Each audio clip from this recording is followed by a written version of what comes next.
हमने बात की थी सेकंड हार्ट की कि सेकंड हार्ट की लोकेशन क्या है और कैसे एक्टिव रखना है।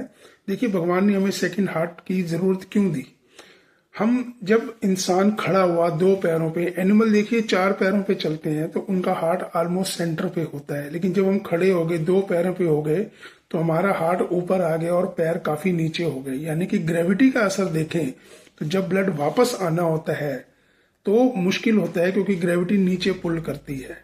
आप देखिए, हार्ट ने ब्लड पंप किया, जब वो नीचे चला गया, जब ऊपर आना है तो कौन सी फोर्स होगी जो उसको ऊपर लाएगी। उसके लिए हमें जो एक सेकंड हार्ट दिया है वो हमारे काफ मसल्स में है, पिंडलियों में है, जो हम जानते हैं।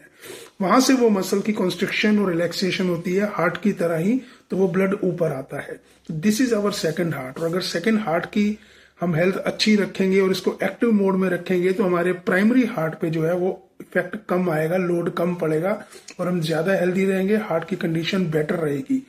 यानी कि अगर हम बहुत देर तक बैठे रहते हैं, जैसे ऑफिस में बैठने का जॉब है, लंबे टाइम तक सिटिंग होती है, तो ये जो काफ मसल्स हैं इनएक्टिव हो जाते हैं। फिर ये जो सेकंड हार्ट है ये उतना काम नहीं करता है, तो फिर हार्ट के ऊपर ज्यादा इम्पैक्ट आता है।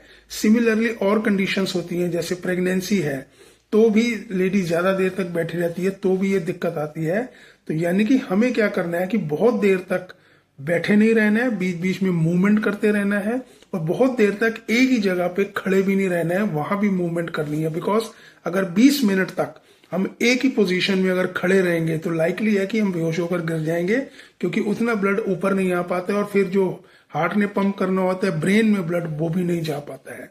तो वो लोग जिनकी लॉन्ग सिटिंग है, ये लॉन्ग स्टैंडिंग है एट वन प्लेस, उनको ध्यान करना चाहिए, अपने इसको एक्टिव मोड में रखना चाहिए। यानी कि जितना आप वॉक करेंगे, जितना रनिंग करेंगे, जितनी मूवमेंट करेंगे, आपके काफ मसल्स में वो सेकंड हार्ट वाला काम करते रहेंगे, कंस्ट्रक्शन और रिलैक्सेशन का, ब्लड की पंपिंग होती रहेगी। आपने कभी देखा जो टेलर हैं, जो मशीन चलाते हैं पैरों से, वो कभी आपको ओवरवेट नहीं मिलेंगे, उनको कभी हार्ट की प्रॉब्लम नहीं होती, डायबिटीज की प्रॉब्लम नहीं होती, बीपी की प्रॉब्लम नहीं होती, क्योंकि चाहे वो सारा दिन बैठे रहते हैं, डाइट भी को उनकी बहुत अच्छी नहीं होती है, पर क्योंकि उनके पैर चलते रहते हैं तो इसलिए उनका हार्ट मजबूत रहता है।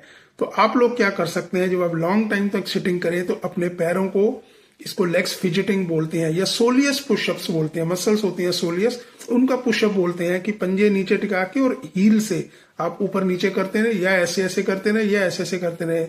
सिर्फ लेग्स की मूवमेंट करते रहेंगे तो वो आपकी पंपिंग प्रॉपर होती रहेगी और आप कितनी सारी बीमारियों से बच भी सकते हैं, और अगर हैं तो उनको रिवर्स करने में भी हेल्प मिलती है। जैसे ब्लड प्रेशर है, हार्ट की प्रॉब्लम है, डायबिटीज है, वेरिकोज वेन्स है, तो इस तरह की जितनी भी प्रॉब्लम है आपको उन सब में फायदा हो सकता है अगर आप लेग्स फिजिटिंग या ये सोलियस पुशअप्स करते रहेंगे बैठे बैठे, तो आपको बेनिफिट मिलेगा।